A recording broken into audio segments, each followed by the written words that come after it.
Well, a very good afternoon to all of you. Thank you so much for taking time to join us to the University of Tasmania's new online series for alumni. It's a program that we've called Explore, and we've certainly looked forward to sharing with you over this webinar and many others opportunities for you to explore new topics, new skills, new people. But firstly, before we get underway and before I introduce our speaker, and as a reflection of this institution's recognition of the deep history and culture of this island, the University of Tasmania wishes to acknowledge the traditional owners, the Palawa people and custodians of the land upon which we meet, and pay respect to elders past, present and emerging. My name is Kate Robertson. I'm the Executive Director of Advancement, and Alumni Relations is part of my portfolio. So I'm really thrilled to be able to host this first webinar in our new Explore series, and looking forward to an interesting afternoon with you all. The series Explore provides an opportunity specifically for you as members of the alumni community to gain some advancement and inspiration. And one of the greatest advantages of being an alumnus of the university is the ability to tap into a group of influential individuals with a vast global impact. And I don't think you'll be disappointed by this afternoon's webinar. So the series offers you an exclusive opportunity to connect with your peers and to find among them innovators, thought leaders, and perhaps even potential collaborators. And that's just for starters. You really are such an important part of the fabric of the university, and it's why we're so pleased to be providing these opportunities for you to access webinars tailored to your needs, such as this one this afternoon. And the interest from this webinar has really been unprecedented. So we're pleased that it seems to have resonated with you. And so thank you again for taking the time to join us. Just a few housekeeping notes before today's presentation gets underway. Your microphone and camera and the chat function and the raised hand function, for those of you who are already familiar with Zoom, they've all been disabled just so that Lila's not interrupted during her presentation. But we do encourage you to submit questions during the course of the webinar. And that can be done by typing them into the Q&A function. That's not been disabled. So do put questions during the course of the talk into the Q&A function, and Lila will be really pleased to answer those when she's finished her formal presentation. And just one other thing to let you know that this webinar is being recorded and will be available for later access on our YouTube channel. So now let me introduce you to our topic today, which is the impact of stress and isolation on the brain. And let me introduce you to our presenter, Dr. Lila Landowski. So Lila is a neuroscientist, science communicator and science advocate. She's received multiple awards for her academic teaching and community engagement. And this includes being named Australia's 16th Science Superhero by Australia's Chief Scientist, the 2015 Premier's Young Achiever of the Year, a Tasmanian finalist for Young Australian of the Year in 2016, and more recently named a 2018 Young Tall Poppy Award winner. Dr. Landowski is currently a postdoctoral fellow at the University of Tasmania Stroke Research Group, investigating stroke and fatigue, and she's also a director of the Australian Society for Medical Research and a director of Epilepsy Tasmania. So with all of those introductory formalities over with, it gives me very great pleasure to now hand over to Lila.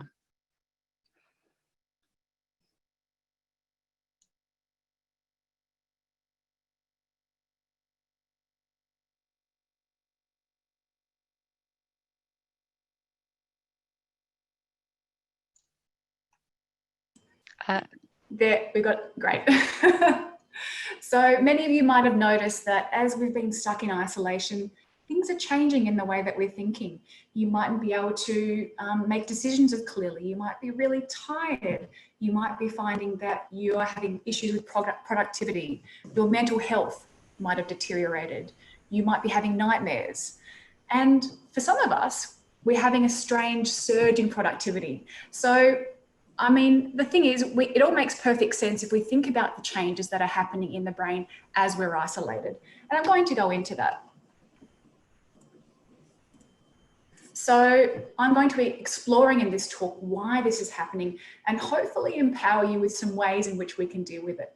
And I'll start by teaching you some neuroscience, how we learn and remember things, why sleep is critical, and how all of that is going on. Then we'll explore what stress is, and we'll discuss how it affects our brain. And then we'll look at isolation specifically and how that affects our brain. And lastly, hopefully we'll find out what we can actually do about it so that way we can lead more functional lives than many of us are at this point. So let's have a look at the beginning. So this is a fresh human brain. It weighs about 1.3 kilos, so about 2% of the average body weight of an average adult. It has the consistency of jelly, and you can see it's got this incredible network of blood vessels on the surface. And what that's doing is it's pumping 20% of the blood from your heart. 20% of the oxygen is coming from your lungs and feeding that brain and giving it energy. And it's not really very surprising though, if we consider that it's literally controlling everything that we are doing right now. Now, the brain does a lot of things, but we need to remember that the brain's priority is always survival. So first and foremost, it's here to keep us alive. And the brain is able to keep us alive and helps us think and learn and communicate and do all those things by using neurons. So zoomed in under the microscope, neurons look a little bit like this. So here's the cell body, and the branches here are called axons, and dendrites are what connects the cell to another part of the body. So they're almost like electrical wires, and they're sending signals telling those body parts what to do. And body parts then transmit information back to the brain as well. So for example, this is how we can balance on a tightrope, for example. So your body is telling your brain whether its instructions were good, or whether you can actually walk in a straight line. And then your brain tells your body to correct its position to keep you stable on that rope. But I guess what's most relevant here is the way that neurons in the brain are communicating with one another to allow us to think and to form thoughts. So we know that the brain is all about change. It gives us the ability to learn and to do new things. And all of our individual skills and our abilities are very much shaped by the environments that we are in. Now, you might think that a talented person has some magic thing about them that the rest of us don't have. But the reality is it mostly comes down to practice and perseverance. And when they started learning whatever that thing is. For example, great footy players aren't born, they're trained. How do we know this? Well, if we think of babies, for example, they're adorable, but they can't do anything on their own. We have to guide them through life in those early years. And despite developing in utero for 9 months, they haven't been shaped by their experiences yet. When you see a baby trying things for the first time, they get it wrong, 1,000 times before they get it right. Just like me here playing in my first proper footy match. I kind of look like I know what I'm doing, but it's actually just clever photography. I was useless, and I still actually am because I haven't trained. And, the good news is that you can be better at anything in this moment if you train. We can train our brain to be better at any task. Just like exercising helps to build muscle, repetitive patterns of thinking and doing things strengthens those pathways in the brain that are involved in us doing that thing. Anything that we do repeatedly becomes hardwired, and then we become able to do it autonomously. Like riding a bicycle. So at first you have to concentrate really hard to balance and to pedal and to not fall off. And then it becomes suddenly completely autonomous. Those parts of the brain that are involved in those body movements, that pedaling and that balance, they become so practiced that they walk automatically without you having to put any conscious effort into it. And this is the same thing that happens when we become an expert in anything, something that you're doing at work or a sport. But here's the catch, right? So when you're learning something, you're actually making brand new connections between different parts of the brain. You're making more of those connections. And that takes a lot more energy than just your regular everyday thinking. So this making new connections is a bit like wearing a path in a forest by walking back and forth a lot. And then you've got to turn that track into a road and then into a highway. Now, when we're learning new things, we're literally creating these new connections and these new pathways in the brain. And it takes a lot of energy. So this is why learning new things is literally exhausting, And the brain works in the same way when we think more generally. So not just when you're learning. So, you might have someone who, for example, is really negative about everything in life. They, approach things with negative thoughts. And, you know, if you consistently do something like approach life with negative thoughts, those pathways in your brain become so well worn that that way of thinking becomes autonomous. So people who always think negatively will always react negatively. But, you know, the good news is that we can change it by training, by telling yourself to actively think positively in every situation. And eventually that way of thinking will prevail. So, you know, here's a challenge. If you're one of those people who always says sorry in every situation, I challenge you for 3 days to not say sorry or to not apologize with every action that you do, and just see what happens. All right, so I mentioned babies before. You know, babies are always learning. They're on this massive learning curve, the biggest learning curve of their life. And as I also mentioned, learning means the brain is working hard to make new connections, and that takes a lot of energy. It's exhausting. And they also sleep a lot. Now, why is that? Now, the two things are related. You know, the number one thing that we actually need to do to actually remember the things we learn is sleep. And because, you know, it turns out sleep is when all the things that we learn throughout the day get consolidated into long-term memories. So when we do things during the day, our brain is actually using part of the brain called the hippocampus, which is this area here in red. And that's keeping track of all the things we've done. It's a bit like a diary. So if I was to ask you what you were doing before listening to this talk, you're using your hippocampus to recall that information. But the hippocampus only keeps memories there for a really short term, for, you know, less than a day. And when we sleep, all those short-term memories within the hippocampus get shuffled out to other parts of the brain and become long-term memories. And all the irrelevant information gets eroded away. So if you don't sleep, all those short-term memories that were stored in the hippocampus can't be turned into long-term memories. They just become eroded away, which is why cramming in information and then not sleeping is pretty much the worst thing you can do for your learning. You're wasting all your hard work. Now you're probably wondering how much sleep is enough. And I guess for most of us in the audience, it's about 7 to 9 hours. And anything less than that, you're starting to compromise your memory.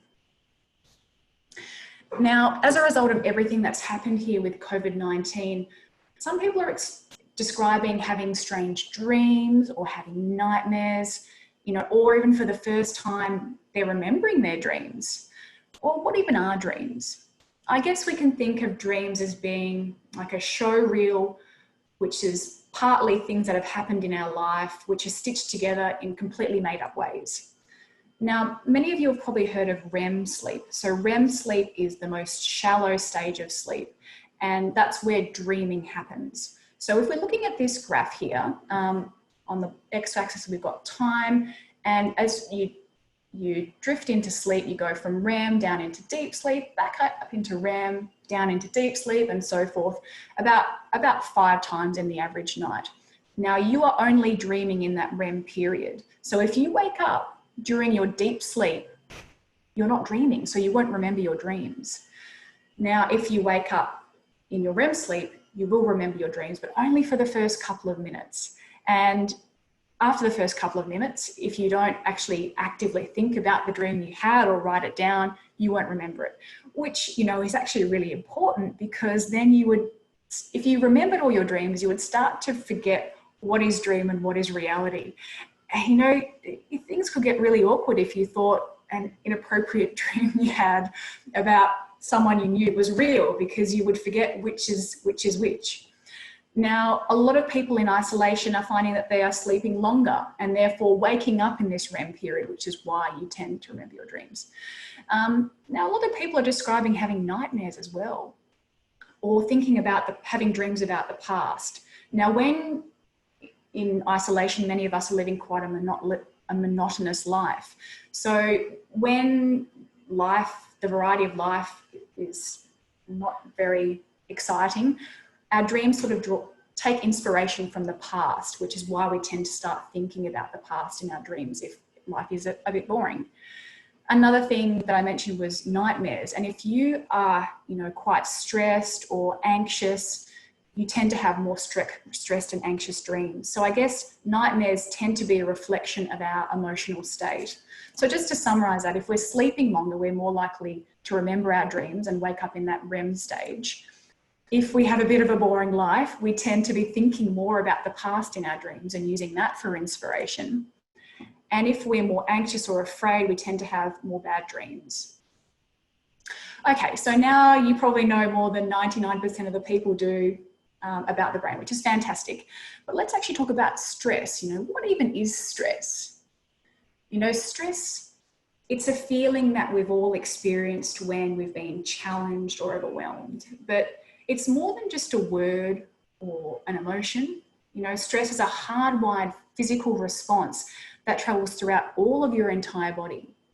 You know, and what many of us are going through with COVID-19 isolation, you know, that's a type of stress. You know, if someone asks you, you know, if you're stressed and you say yes, how do you know? You know, what sort of symptoms do you experience? And this is an example of some of the many things that we might experience when we're stressed. It's impacting essentially our entire body. And the body's stress response is all about survival. So here's a textbook example of the body's stress response. So here you can see it in action. You've probably heard it called the fight or flight response. We call it the acute stress response, and it basically means the short-term stress response.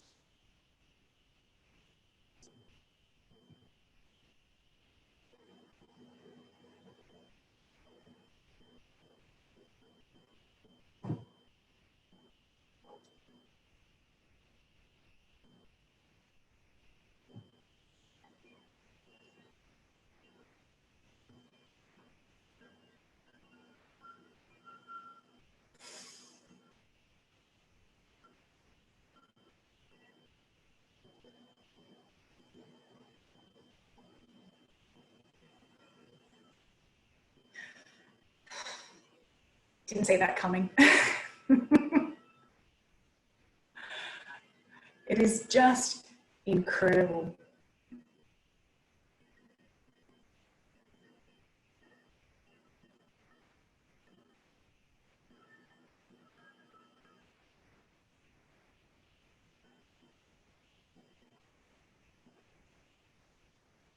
Oh, thank God there was a happy ending there. So what we're happening here is this acute stress response. So the iguana, it sees the snake and the brain's panic button called the amygdala.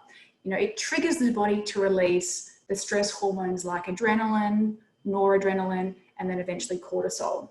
And these trigger the fight or flight response, this acute stress response. And, you know, your heart beats faster, your airways dilate, breathing quickens, you know, the energy in your fat and your muscle stores becomes mobilized. You know, your blood vessels in your muscles open up, so more oxygen is getting to where it needs to be. You know, you start sweating, you can't feel pain, so you can focus on escaping. You know, our brain switches off anything that isn't going to make you survive in that moment. You know, you forget about digesting food. In fact, sometimes, you know, your digestive tract tries to evacuate itself through pooing, peeing, or vomiting, because I mean, if you're about to become someone else's dinner, it doesn't matter really whether you're digesting your own. It's going to help you escape. So I think what I'm trying to say here is this specific, this hardwired sequence of responses is helping the iguana to fight the threat off, or in this case, flee to safety. So this is why we call it the fight or flight response. But here's the thing. Our body reacts in the exact same way to modern day stresses that are not life-threatening. So this happens when you're sitting a test, when you're running a race, when you're worried about your mum or your dad when they're sick, you know, and it happens when you're suddenly in the middle of a pandemic. So we know that some amounts of stress are good because they're pushing you just to the level of optimal performance, as we saw in that other video. It has really beneficial effects for the body. Now, many of you might have found yourself really excited and enthusiastic about life at the start of this isolation period. And that's because we were getting bursts of these stress hormones here and there. And then a few of the things that it's doing in this situation is it's priming your immune system so it's ready to fight a battle. So, you know, if you think about it, that's great, because if you're running away from a snake and you injure yourself, you don't want to get sick and infected from that injury that you've had. You know, we also get this experience, when we experience short-term stress, we get a hormone called oxytocin released in the brain, and that makes us more social. And we know that being social has huge benefits for the brain and the body. We also know that short-term stress improves our cognitive performance, so our thinking. It improves our ability to learn and to adapt to situations. And that's how isolation started off for many of us. But then for many of us again, that shifted into changes in mood and in memory, and we've had issues with attention or decision-making.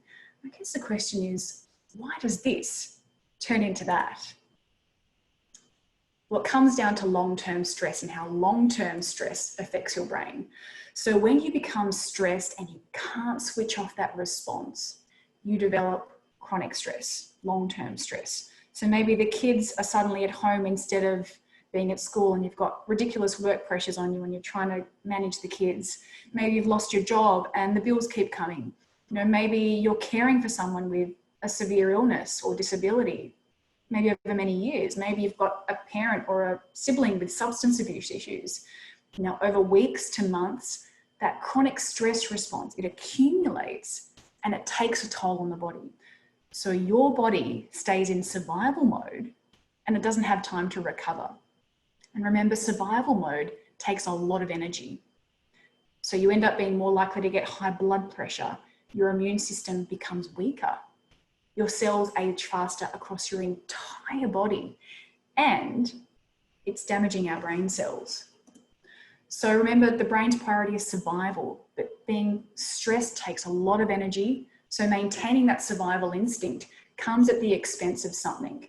Now, unfortunately, it's actually our most sophisticated behaviors, our higher order thinking, our cognition, our problem solving, our learning, our memory, all of that goes to the wayside in favor of survival. Now, remember the amygdala that I mentioned before? It's the panic button center of the brain. So the amygdala is involved in processing emotions, and it's driving our most primitive survival instincts. So someone who's chronically stressed needs to adapt to their current levels of stress, so that way they can quickly react to the next time they encounter a new stress. So the amygdala increases its activity and actually grows in size as it's increasing the connections inside it. So, you know, people who are chronically stressed will have a bigger amygdala. Now, here's the thing. So the size of the amygdala is correlated with aggressive behavior across species. So more aggressive people tend to have bigger amygdalas. So do more aggressive chimps. So do more aggressive rats. So you can guess what might happen if chronic stress is making your amygdala expand. And I think the key to remember here, it's not a person's fault that stress has changed their reactivity and their aggression. It's the brain is physically changing. It's trying to cope with this very difficult situation that it's faced with. Now, you know how kids, you know, they tend to behave like very small, irrational, maybe drunk adults.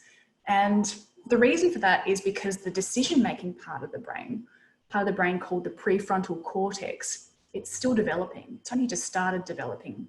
And in fact, the prefrontal cortex doesn't even finish developing until we're about age 25. Now, when you're chronically stressed, your amygdala, so the panic button center of the brain, weakens its connection with the prefrontal cortex, so the decision-making part of the brain. And if we think that if we consider that the prefrontal cortex is making us, helping us make decisions and stop and think and reflect and work out how to tackle a situation, and if the chronic stress is actually weakening our connection with this decision-making part, you know, we're going to have effects. So chronic stress is weakening our connection between the amygdala and the prefrontal cortex, so between the emotion part and the decision-making part. So our behavior becomes reactive rather than purposeful. We might be more impulsive or more snappy or angry or impatient than you normally would have been. So say you've got a child and the child is screaming at you and you automatically want to scream back at them. You know, that's actually just your amygdala reacting organically to this situation, but deciding not to yell. Now that's more deliberate and it takes time. It's your prefrontal cortex in action. So you're accessing your experience and your wisdom, and it takes a few seconds to assess the situation and work out how to react appropriately. So if I've just described you, it's fine, like you can fix this, and I'll tell you how in just a minute, but there's one more thing that I need you to understand first, and that's that the hippocampus, so this is that learning and memory center of the brain, it's really heavily affected in chronic stress as well. So we know that stress hormones, particularly cortisol, it causes the hippocampus to shrink. Neurons actually die. You know, the connections between neurons in the hippocampus become weaker, which makes it much more difficult to remember things, particularly a traumatic or a stressful experience, and memories become fragmented. And that's exactly why people who have been chronically stressed might have trouble keeping track of what they're doing. You know, you might have a hard time remembering things. You might have brain fog. Maybe you can't think as creatively, and it makes you less adaptive. And remember, all of this is actually happening because during chronic stress, the brain's priority is survival, and that comes at the expense of all of these really sophisticated behaviors that we have. So let's quickly summarize this. So the emotion part of the brain, the amygdala, it increases in size. So we become more reactive, more impatient, more emotional, more aggressive, and then it becomes disconnected from the decision-making part. So we have a harder time thinking clearly, making decisions, being creative, you know, focusing on tasks or controlling our impulses as well. And the memory part shrinks, which makes it harder for us to learn and be attentive to certain tasks. All right, so isolation is a type of stress and it's affecting our brain in a lot of different ways. But in terms of working out how isolation specifically affects us, it's quite a hard thing to really study properly, and we haven't been able to do brain scans or other physiological tests on people who have been involuntarily thrust into isolation, for example, in war or in a natural disaster. We can do it on people who have isolated themselves by choice. So for example, if they've gone into space or if they've gone to Antarctica. But the thing is, they're going to respond a little bit differently to people who isolate involuntarily. And part of that is due, not only, it comes down to hope, you know, people who are voluntarily doing this, they know when the end is going to be, but people who don't have that same hope. And we can also look at people who have chosen to isolate in Antarctica, for example, but it's hard to disentangle the effects of this weird situation that they've put themselves in, for example, for work. You know, people going into space have a huge dose of radiation, and that affects the brain too. So how do you know, I guess, tease apart what is what? And, you know, we also know that people who voluntarily do this sort of thing tend to be a little bit different from the rest of the population. They tend on average to be on average rate higher than the average person in terms of intelligence, in terms of their risk-taking skills, their impulsivity. All of these things are a little bit different. And we know that being isolated is really difficult, even if you choose to do it. And I'll just give you an example here. Back in 2018, there was a professional gambler, and he bet $100,000 that he could survive 30 days alone in total darkness. So he was in a small room, completely dark. He had a bed, fridge, bathroom, everything that he needed to survive. But he couldn't last more than 20 days. And after being asked later why he couldn't handle it, he said it was because he started having hallucinations. Even just in a few days, he started seeing bubbles and the sky opened up. Sometimes people feel a ghostly presence in the room. And this happens because when the brain is starved of stimulation, it doesn't have anything new to look at, you know, it becomes overreactive and over-responsive to just the tiniest thing. So many of us are already living in small apartments, in a concrete jungle, and really being in isolation has restricted our ability to get outdoors. Now we know that, for example, when mice are housed in isolation, levels of certain growth factors in the brain changes after just 2 weeks. Now these growth factors are a bit like a brain fertilizer. So they keep the cells in the brain working optimally, and that helps them survive. Now we have the same growth factors in our brain, and we know that having low levels of these growth factors increases our risk of anxiety and depression, which is why you might have noticed that your mental health is deteriorating if you're cooped up inside for long periods of time. You know, there's another study that reported that, you know, after mice have been placed in social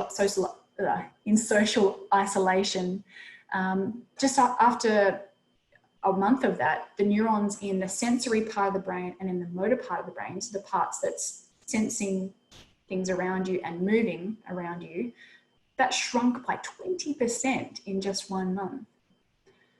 Now we can also look at studies of people who have been incarcerated and put into solitary confinement. And this drop in growth factors sort of explains a lot of the observations that we have seen in those populations. So like the rats, people in confinement have increases in anxiety after just 4 days. They have more depression. They have memory and concentration issues, impulse control issues, and aggression, which we know happens when there's chronic stress, like we've just talked about. They're also more likely to be suicidal. They have issues with paranoia, hallucinations, panic attacks, and they tend to develop more long-term health issues like PTSD, for example. Now, if all of this sounds like it resonates with you, don't worry, because at the end of the day, you're still you. It's just that chronic stress of isolation and the situation that we're in, it's changing our brain, which has changed how you react to situations. But when the stress resolves, you can adapt back. And I guess a basic rule of thumb is the longer that someone's been stressed, the longer it's going to take them to bounce back. Now, here's the exciting part, what we can actually do about it. So there's a recent study which showed that being in a green space, so just being around trees at a park, walking through a green leafy avenue, that actually reduces the levels of stress hormones, specifically cortisol, in our blood. So just by sitting in nature or walking through it, you don't even have to exercise, it decreases cortisol by 18.5% in 20 minutes. And it plateaus after about 20 minutes, so spending more time isn't more beneficial for you. We also know that having lots of rich and varied life experiences or working in a stimulating environment, we know it's good for us for another reason. It reduces our risk of dementia, for example, later in life.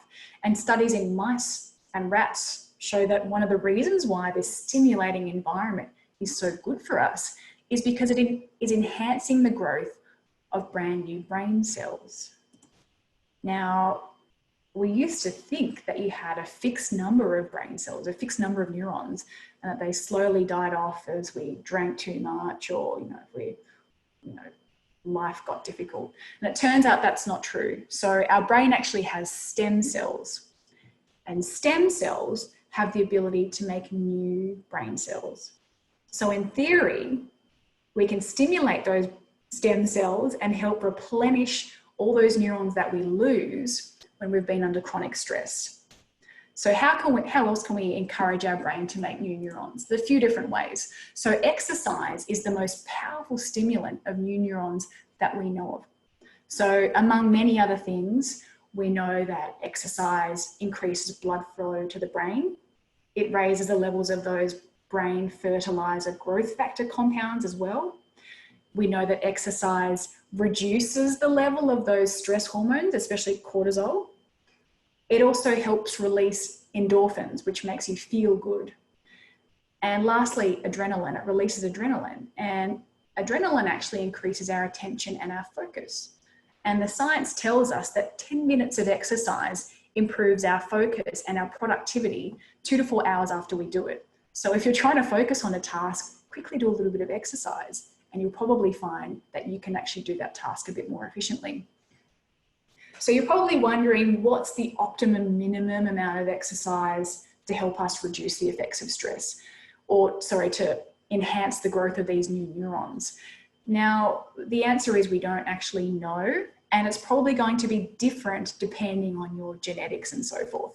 Now, the best advice we have at the moment is that at least 30 minutes of aerobic exercise every second day is what you're aiming for. So, you know, sweating, getting that heart rate up for 30 minutes a day, every second day. So I'd like you to think about this. You know, if you're someone who's not exercising at all at the moment, I want you to do some exercise a few times a week, get that blood properly pumping for at least 20 minutes, okay? And after a couple of weeks of that, I want you to think about how your brain is functioning. And I bet you'll realize that you're thinking a bit more clearly than you have been previously. For about 50 years, actually, we've known that people who are more socially isolated are more likely to die. And there's about a 30% increased risk in mortality in those people who have spent years in social isolation and not socializing. And most of that is actually due to the effects of stress on the body. We know that socially isolated people are also less able to deal with stressful situations. Now, we know that social connectedness and being with other people is one of the best predictors of happiness and health in older age. So the Harvard study of adult development, which is one of the world's longest running studies, they found that one of the best predictors of good health when you're older are people who describe being happy with their relationships in middle age. Now, we know that when we're socializing with someone that we really like, what's happening is our brain is releasing a cocktail of hormones, things like oxytocin, endorphins, you know, and that's helping us feel closer to that person. And it's also helping to activate our brain's reward system, which is why we feel good after we've socialized with someone that we like. Now, it's the same part of the brain that's involved in making food taste good. It's also responsible for us driving addiction. So this part of the brain is actually being stimulated when we're socializing with people. And socializing doesn't just make us feel closer to other people. It physically makes us feel better because it's also reducing those stress hormone levels like cortisol in our body. Now, you might have noticed in isolation that talking on the phone to a loved one actually makes you feel a bit better than just texting. And there's actually a reason for that. So we know that text messaging activates this reward pathway, so it makes us feel good, but talking on the phone activates the reward pathway, so it makes us feel good, and it also releases oxytocin, which, you know, doubles that effect really. We also know that sex also makes your brain release a lot of oxytocin, so if you're getting some, good for you. Diet is another thing that we can do to help make these new neurons in the brain. So the science suggests that changing our diet by reducing our calorie intake from the recommended amount by 20 to 30%, or introducing intermittent fasting, so spacing the time between your meals, that helps you make new neurons. Now, on the other hand, we know that if you've got a diet which is really high in sugar or fats, that tends to have the opposite effect on your brain. And that's a really interesting one because we know that when you're chronically stressed, you actually have more appetite for calorie-rich foods, fatty foods. And that's because, remember, being stressed is putting you in survival mode, and that takes a lot of energy. Now, you might have found yourself emotional or comfort eating in isolation. Now, this is kind of a way of us trying to make us feel good and suppress negative emotions just by using food. And the reason why that happens is, you know, sweet junk food, it's activating that reward pathway in our brain. So it's actually making us feel really good in the short term. So I guess what I want to recommend here is that we try and lay off the high sugar and the high fat treats if we can. Now, if you're not sleeping well, you know, it's ultimately going to make the effects of stress worse. And that's because not sleeping blocks neurogenesis, or it stops you making those new brain cells. And we know things like that a night of no sleep is pretty much the same as having a blood alcohol level of 0.1%. It also makes you about 30% more anxious, and it makes your amygdala, so that panic button center of the brain, 60% more reactive, which is why you might find yourself being so emotional and so volatile when you haven't slept. But it's kind of tricky because when we are stressed, it's elevating the level of that stress hormone cortisol, and cortisol makes us awake and alert, so it stops us from going to sleep. So being stressed stops us from sleeping properly at night, and it also stops us from falling back asleep if we wake up in the middle of the night. Another thing we know is that depression also disrupts sleep. So this is also affecting people's ability to sleep properly during isolation. So I guess what can we do in this situation? We know that, for example, exposure to light is delaying the release of our sleep-inducing hormone melatonin. So if you try and avoid bright lights about 2 hours before bed, or get a blue light filter, which blue light is the wavelength of light that suppresses melatonin the most, that can help. If we stick to a routine, so going to bed at the same time, helps program our body to go to sleep when we try. And also a difficult one for many of us at this point is laying off the alcohol, because alcohol actually reduces the quality of our sleep as well. Now, the next one is antidepressants. And obviously this is only relevant if you're suffering from clinical depression and having it managed by a doctor with medication. But the thing is, in depression, parts of the brain actually shrink and become increasingly disconnected. And it's a lot like what is happening in stress. So people have only just come to realize that promoting neurogenesis is probably one of the main ways that antidepressants actually treat depression. So we know that if you're taking an antidepressant, it usually takes at least 2 weeks for people to start feeling a bit more of the positive effects of those antidepressants, if they're lucky enough to find one that works for them. But that's really weird, because the antidepressants actually change your brain chemistry almost straight away, within minutes, yet it takes weeks for us to see that response.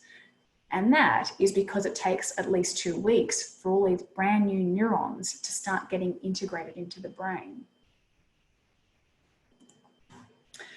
Now, there's one thing that decreases neurogenesis that we definitely can't change, and that's age. So the volume of our brain actually declines with age, and it does that at a rate of about 5% per decade after we hit 40.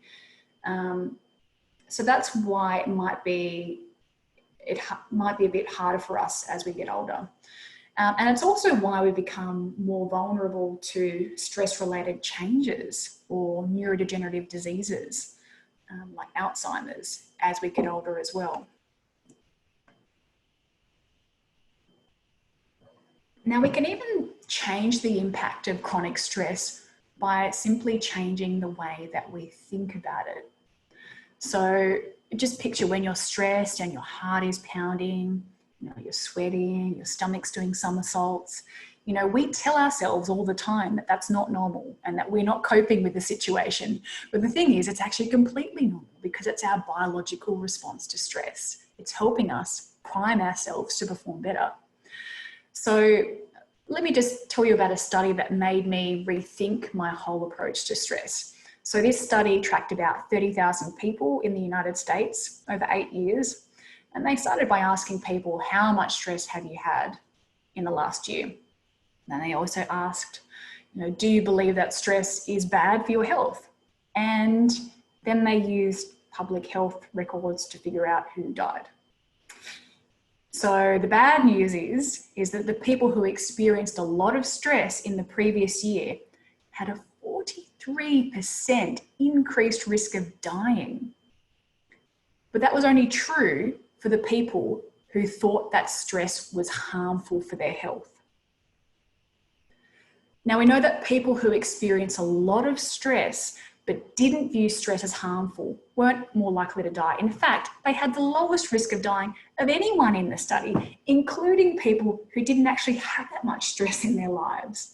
So, you know, when your heart is pounding and you're breathing faster, maybe you're breaking out into a sweat, you know, if we think of that as us actually dealing with the situation, we will actually do better. And in fact, a study which was conducted in Harvard a while ago now, what they did is they got people to do a social stress test, and they were taught to rethink that stress is good, that this response that you're feeling is actually good for you. And those that viewed stress as a good thing performed way better than the people who thought that stress was bad for them. And I guess this is really what a lot of the new science of stress is telling us. You know, it's how we think about stress that also really matters.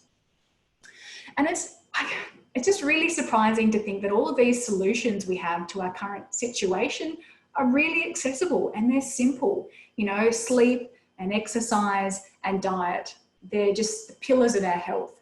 And our body really has all the solutions if we just treat our body in the right way. Now, if you know someone or yourself are struggling, I encourage you to contact Lifeline on 131114 or look up Beyond Blue or Headspace on the internet. And if you want to do some further reading, there's some excellent resources made by the UTAS clinical psychologist, Associate Professor Kimberly Norris. She recently made the Path Back from Social Isolation, so you can Google that. Also, I recently published an article on the ABC called Coronavirus Isolation Affects Your Brain, which will go through some of these things that I've talked about today. So I guess the take-home messages here for all of you are that the answers to this situation for many of us are quite accessible and they're simple. You know, exercise, sleep, diet, they're the pillars of good health. And it's also important to take away that, you know, while parts of our abilities and that sort of thing are predetermined by things that we can't control, like our genetics and our upbringing, the choices we make help shape us. So stress is actually good in moderation. And when we're stressed, you know, our heart is pounding, when we're sweating, when we're doing somersaults, if we view those things as signs that our body is packing ourselves full of energy and preparing us to meet a challenge, you know, the evidence says that our health and our performance is actually going to improve.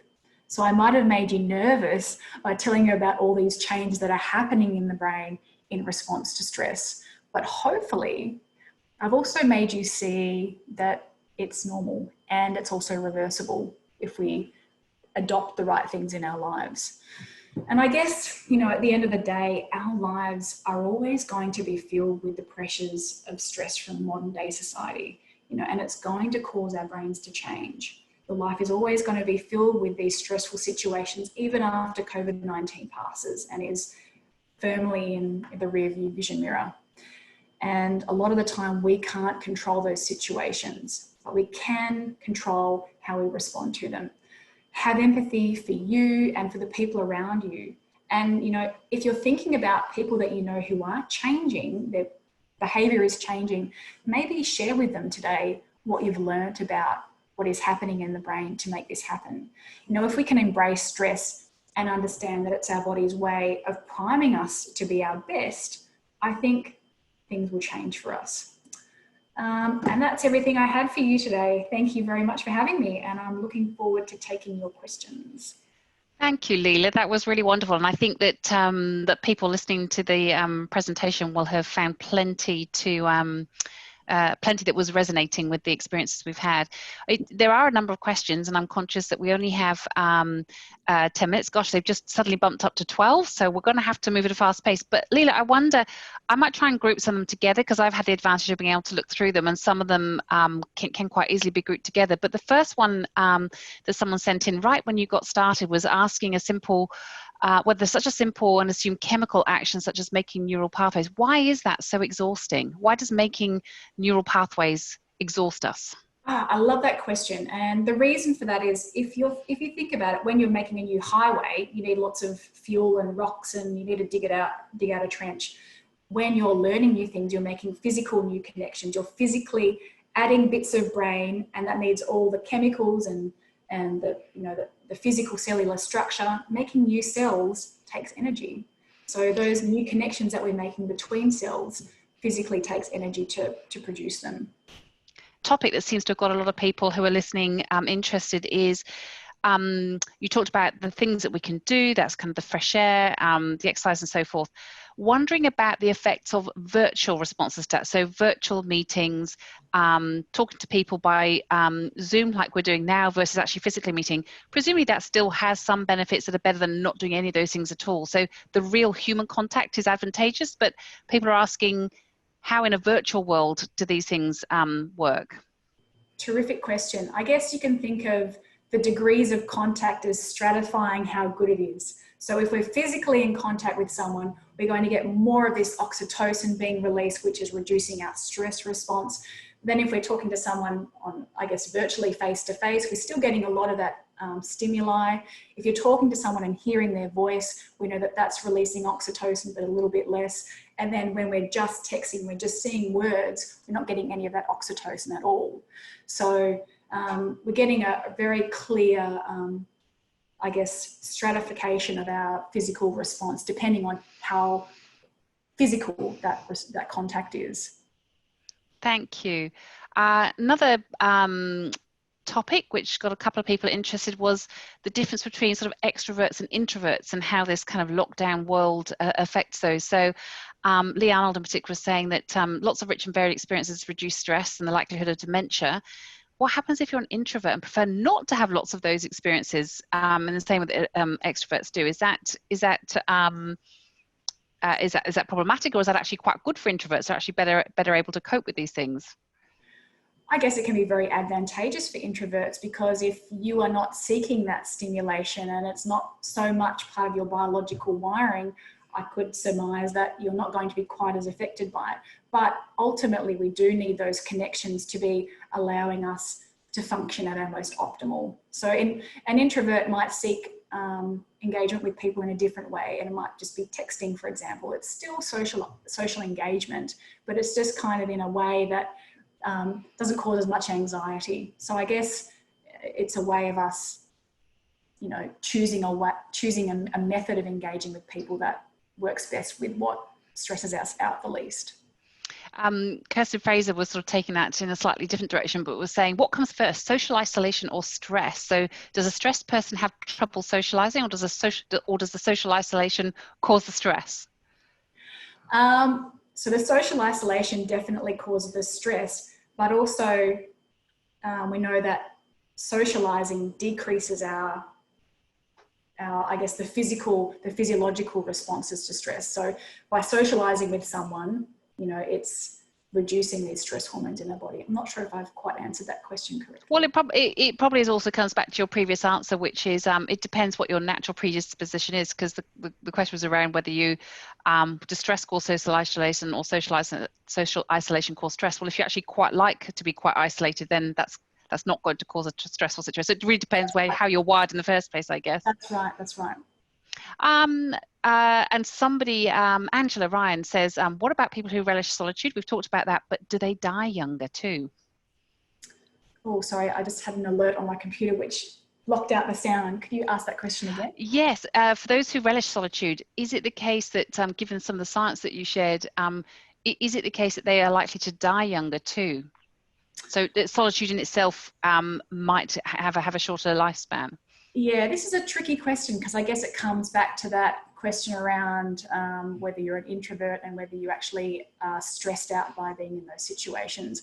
All I can say is the science that looks at people who have been isolated for many, many years, the science says that you have a greater risk of not coping with stress and increased mortality later in life as well. And presumably some of the things you were saying before about those who volunteer, who choose and have some expectation about solitude versus those who find themselves unexpectedly in solitude is going to have some bearing here too, isn't it? Now I've skipped over a question, but I must go back to Caroline Van Riet. Asked, does the amygdala size decrease once long-term stress is resolved? Yes, so the evidence suggests that yes, it does. And I'm going on a little bit of a tangent here, but they've shown that, for example, monks who are meditating is a way of actually increasing that amygdala size as well. So by actually engaging with meditation and mindfulness in your lives, it can actually help speed up that process. All right. Mark Limas, what are your thoughts on using mindfulness and meditation to help relieve stress versus exercise? Right. So I guess people haven't really compared the two directly, so I can't say whether one is better than the other. But certainly mindfulness and meditation has been shown to decrease the amygdala size and therefore decrease our reactivity to situations. It decreases our stress hormones.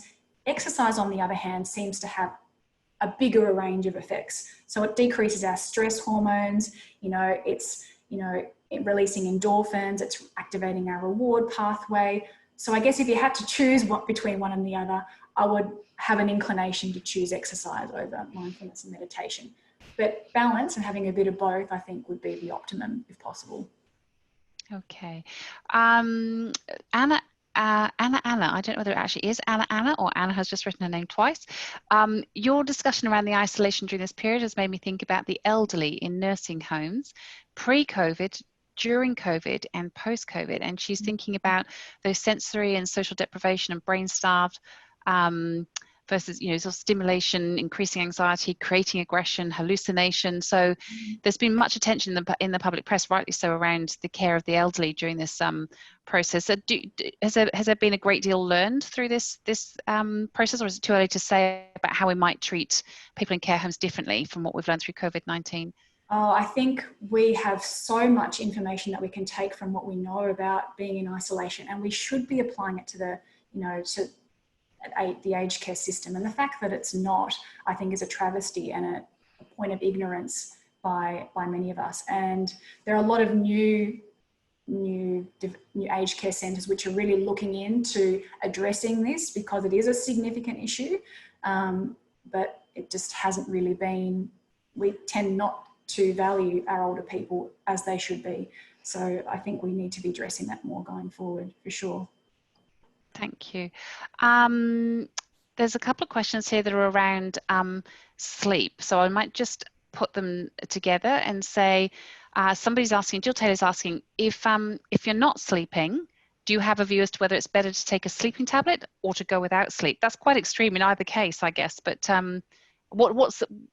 what should someone do if they're really struggling with sleep? Yeah, I would go with taking the sleeping tablet. We do know that the sleep that you have when you've had a sleeping tablet is not high quality sleep, but ultimately you are getting some of that, the rejuvenating effects of sleep. Now, one thing that I didn't mention about sleep is that it's basically the time where all the waste is removed from your brain. So as you go through the course of your day, every other cell in the body is making waste and it's being wicked away, and then you pee it out essentially. But in your brain, it stays there and it builds up throughout the course of the day. And the only time that it's removed is when you're sleeping.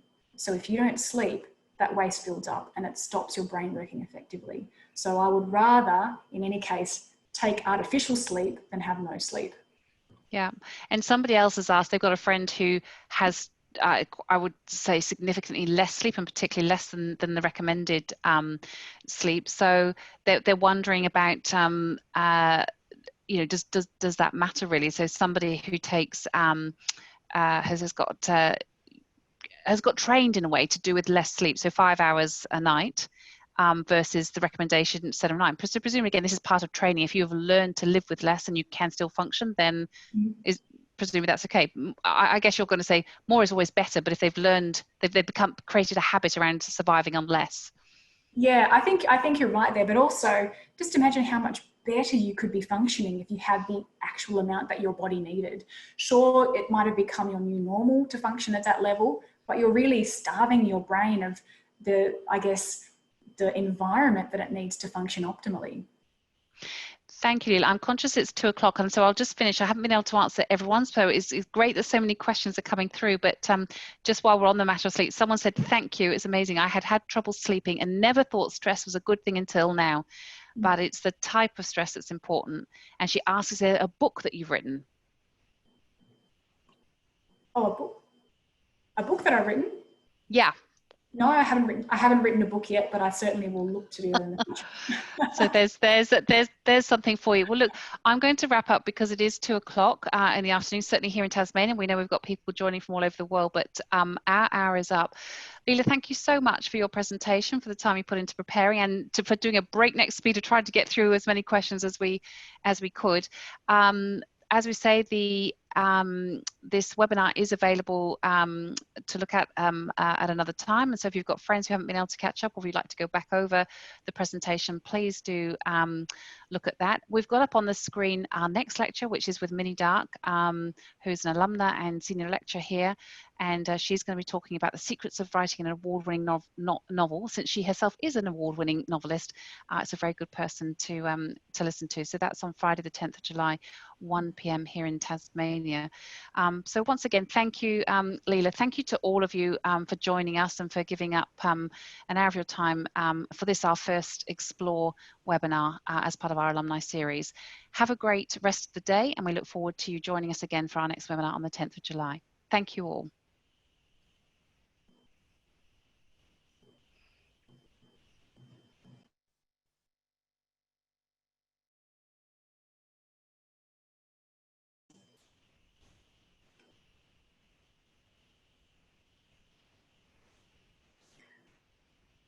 There's a really interesting question there about how socioeconomic status affects our response to isolation stress.